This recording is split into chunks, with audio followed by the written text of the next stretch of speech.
Good day and welcome to CRT Josh TV, the CRT Covalent YouTube channel. In this video, I'm going to discuss the subject ECE loss. I'm going to present here 25 items practice MCQ. You can use this in your preparation for ECE or ECT board exam. Shoutout muna tayo sa mga students ko from NU Manila. This first term is school year 2026 to 27 under my ECE Laws class. Shoutout to Alden Jaire Agkongay, Princess Pauline Aquino, Sigmund Balagtas, Eri Nicole Bautista, Crystal Kate Corpus, Jazz Renel Danka, John Lester de la Cruz, Jairon Jesrick de los Reyes, Gabriel Jesalba, Jerome Wego, Sam Joseph Magno, Kathleen Shane Manuel, Benedict Montemayor, Raven Pauline Pinto, Ray Andre Reyes, Justin Andre Sagun, Maria Levy Sarmiento, Raven Elijah C., James Ron Torquesa, Rick Jus Trevino, Clifford Miguel Umaso, and Nelmar Vargas. Shout out sa inyong lahat guys, and good luck sa mga subjects nyo this term, first term of school year 2026 to 27. So gaya ng mga iba kong video lecture or practice MCQ, ipe-present ko muna yung mga questions. So dito mayroon tayong ipapakita muna sa part 1 ng video na to na 25 items pure MCQ. Then magsasagot muna kayo sa papel nyo or kung saan mang notebook ninyo. Then after the 25 questions, kasunod naman ng video na to yung part 2, ipapakita naman yung mga answers. Start na tayo. For question 1, RA 9292 has blank sections.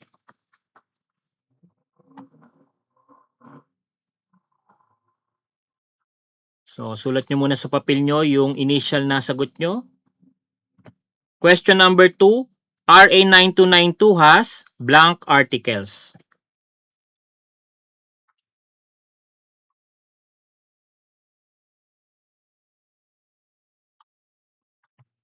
Question number 3, when is the approval date of RA 9292? So, by the way, no, itong RA 9292, ito yung tinatawag nating ECE Law of 2004. So, madalas lumalabas sa board exam natin yan, ECE and ECT, yung about dito sa RA 9292. Number 4, when is the publication date of RA 9292 in the official gazette?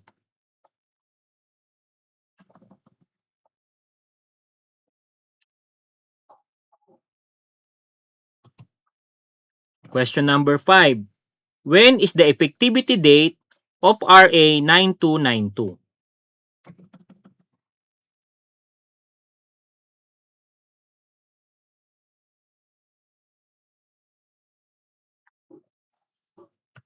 Question number 6, who are the signatories of RA 9292? Maraming signatories doon sa document ng RA 9292. Pero dito sa question na to, naka-highlight lang yung 3.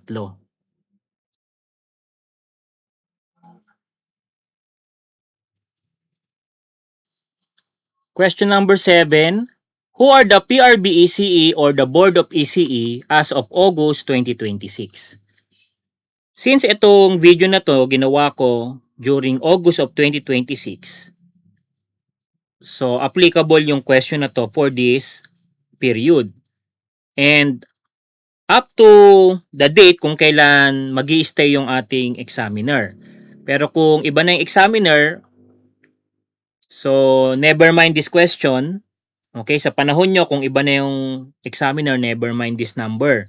Pero yung ibang items, yun pa rin naman ang ang mga related questions sa RA 9292 na pinag-uusapan natin. So for number 7, just select the best answer kung applicable pa during your pagre-review dito sa video na to. Number 8, what are the subjects in ECE licensure exam? So again, itong sinasabing subjects related sa RA 9292. So this is number 8. Number 9. What section of RA 9292 is about categories of practice?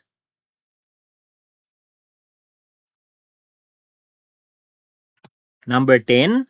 In RA 9292, Section 2 is, so what is the title of Section 2?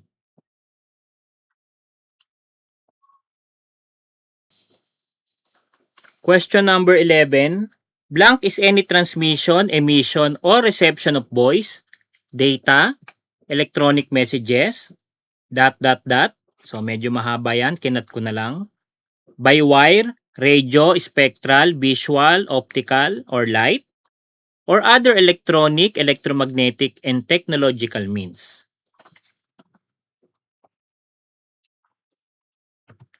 Question number 12. Which of the following are the correct acronym for the practice of electronics professions?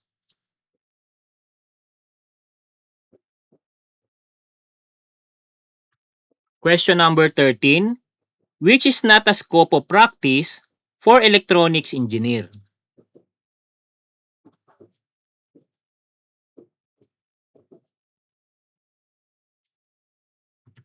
Question number 14.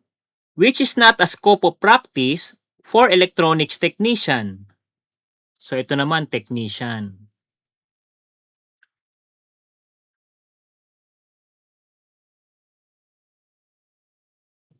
Question number 15. What is the composition of PRB ECE?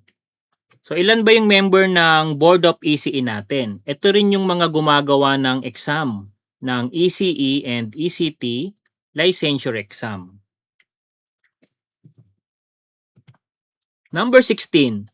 The chairman and members of the board must be a citizen and a resident of the Philippines for at least blank consecutive years prior to his or her appointment.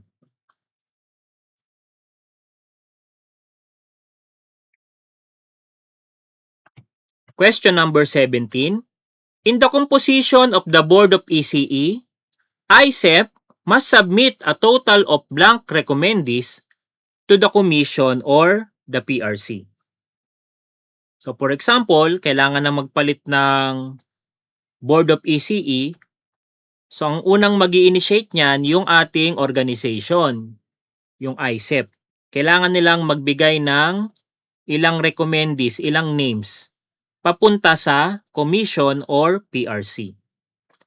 And then from PRC kasi, mababawasan yan, pupunta naman yan sa Office of the President.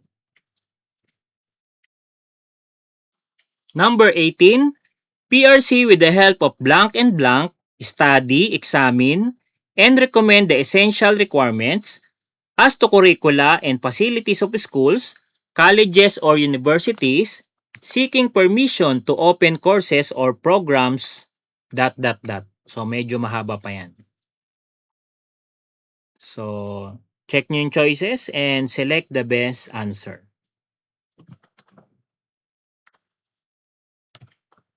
Number 19, the members of the board shall hold office for a term of blank years.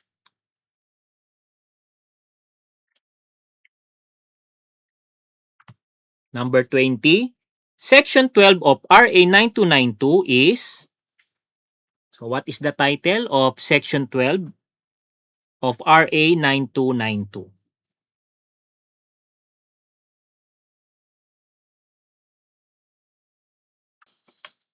Number 21, in RA 9292, qualifications of board members is in section blank.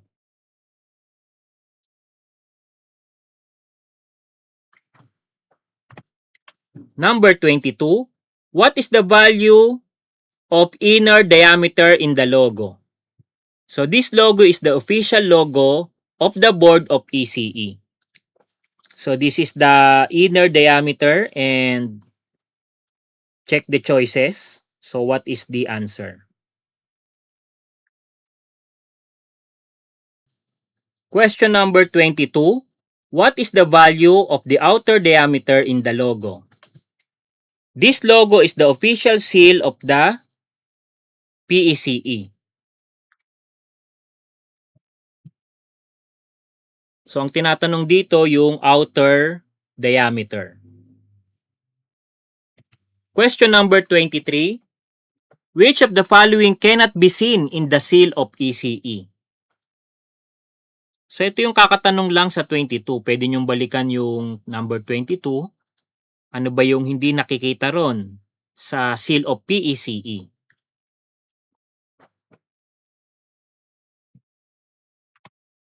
Question number 24. In the official or in the qualification of the board, he must be in active practice of the electronics engineering profession for at least blank years prior to his or her appointment.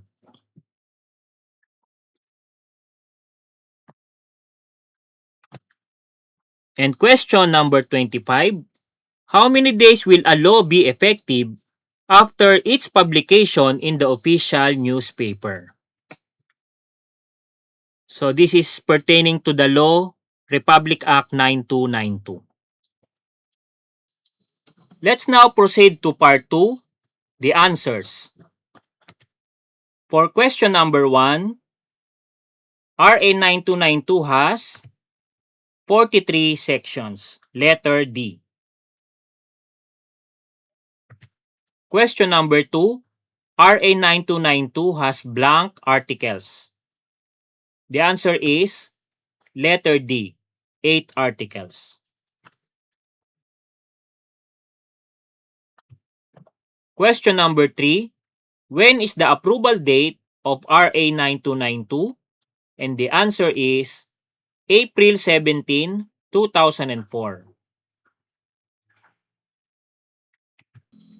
Question number 4, when is the publication date of RA 9292 in the official gazette? And the answer is May 12, 2004. Number 5, when is the effectivity date of RA 9292?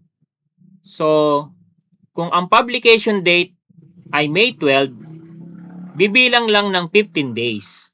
Therefore, the effectivity is May 27, 2004. Number 6, who are the signatories of RA 9292? And the answer is De Venecia, Drilon, and the president during that time, President Gloria Macapagal Arroyo.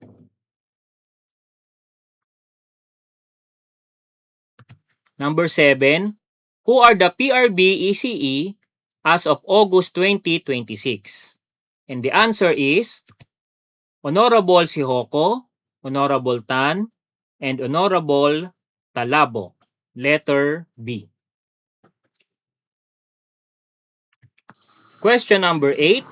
What are the subjects in ECE licensure exam?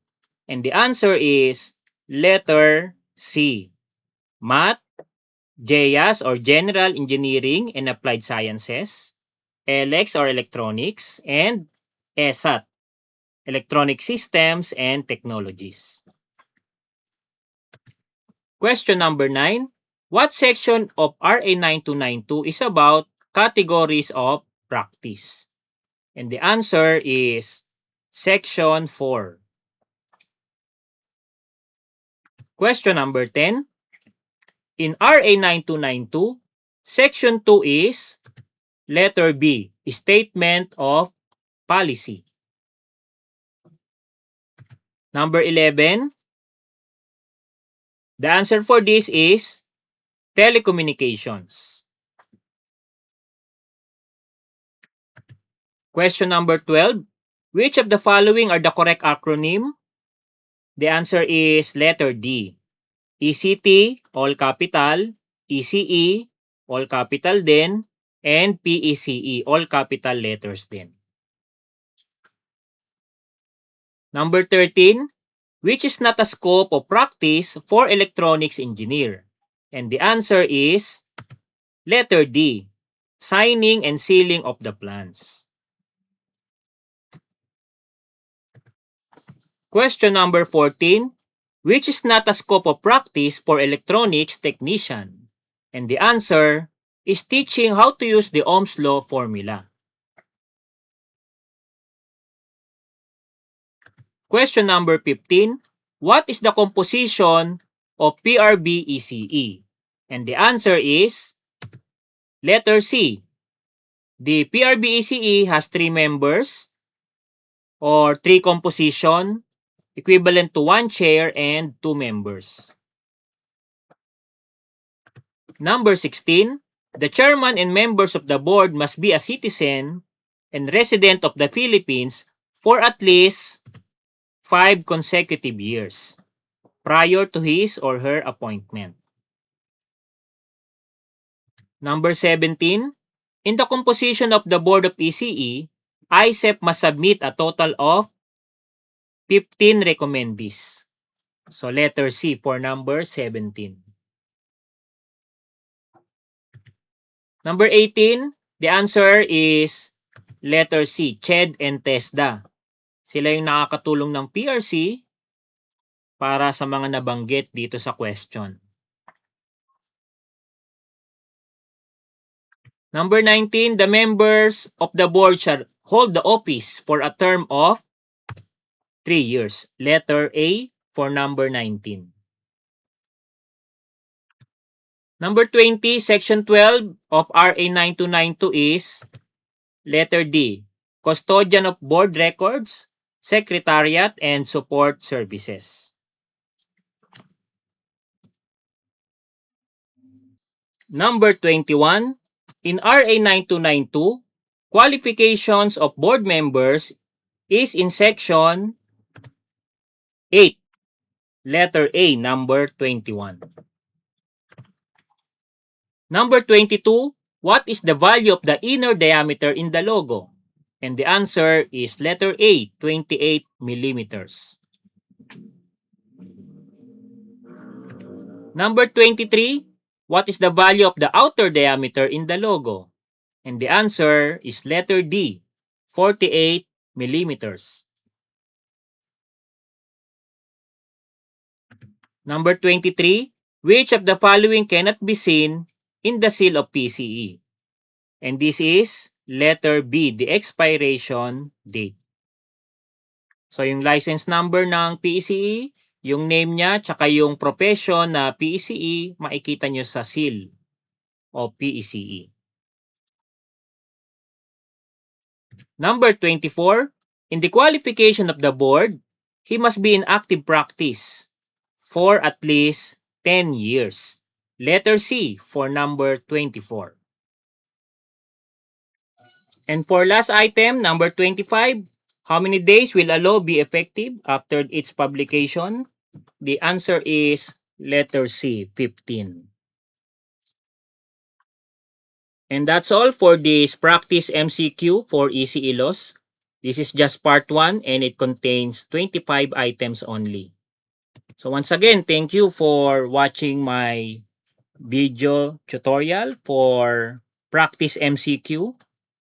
So pwede kayong mag-comment kung ano yung masuggest nyo na pwede kong gawing practice MCQ sa mga sunod na video lecture. And pwede nyo rin itong i-like, pa-share na rin sa mga friends nyo. And kung hindi pa kayo nakasubscribe, please subscribe to this YouTube channel. Thank you and God bless to all.